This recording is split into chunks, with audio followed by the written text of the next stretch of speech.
Қайырлы күн баршаңызға. Сіздерге сникерс пирогын жасайтын боламын. Құрамына керек заттардың барлығын видеоның астына салып қоямын. Керек зат бізге бұл жерде жұмыртқа, бір жұмыртқамызды жақсылап араластырып аламыз. 150 грамм сары майым ертілген, микроволновка ертілген сары майымды жұмыртқамен бірге араластырамыз. Одан кейін үстіне 60 грамм құм шекерімізді салып, құм шекеріміз ерігенше сұйықтығымызды осылай араластырамыз. Шекерім ерігеннен кейін, сұйықтығым дайын болғаннан кейін құрғақ заттарды біріктіретін боламын. Құрғақ затым 200 грамм ұн, 4 ас қасық какао, одан кейін 1 шай қасық разрыхлительді осылай біркелкі араластырып, құрғақ затымызды сұйықтыққа осылай араластырып тұратын боламыз. Өздеріңізге ыңғайлы құралмен араластырсаңыздар болады.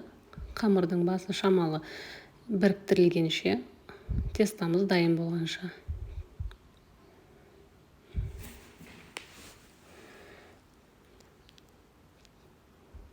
Тестамызға керек заттардың барлығын видеоның астына толықтай жазып кетемін.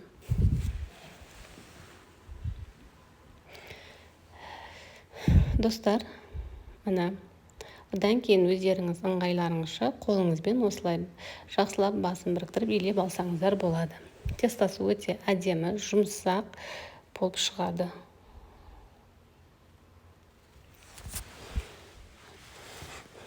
Одан кейін дайын болған тестамызды қойып, начинкасына, яғни осы дайындаймыз, начинкасын дайындағанды сгущенка менде 380 грамм, кейін орех 50 грамм.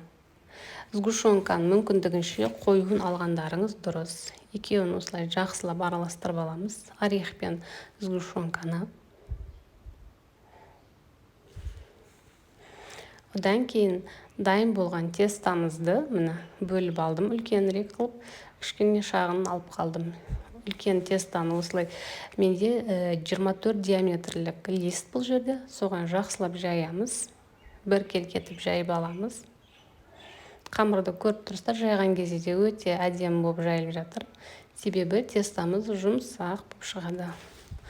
Одан кейін алып қалған кішкентай қамырымды осы листтің айналасына айналдыра жабыстырып шығатын боламын. Мына жеке-жеке осылай айналдырып өстіп жабыстырып шығамыз.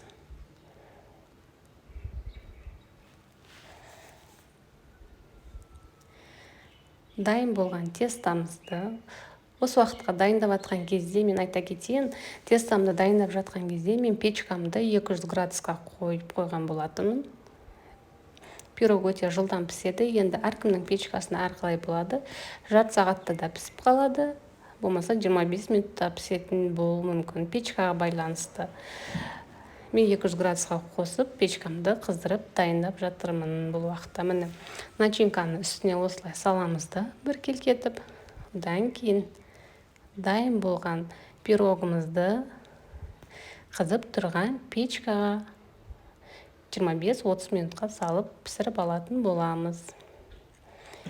Енді өздеріңіздің печкаларыңызға қарай піседі, градусында, печканың уақытында өздеріңіз жасап қойсаңыздар болады. Міне, кетті печкама. Одан кейін печкамда пісіп жатқан пирогымды қойғаннан кейін мен бетіне глазурын дайындап қойға көштім. Глазурына 90 грамм шоколад, 50 грамм сары май және 20 грамм арахис керек болады. Глазурын мен қайнап тұрған газдегі суға осылай ертіп аламын. Бұл жерде сары май мен шоколадымды жақсылап ертіп аламын. Қандай шоколад қолдансаңыздар болады? Қазақстан шоколад қолдансаңыздар болады. Маған бұл жерде ұнайтын орех қосылған шоколад бар. Соны қостым. Міне печкадан шыққан тестамды суыттым, әбден суытып қойдым.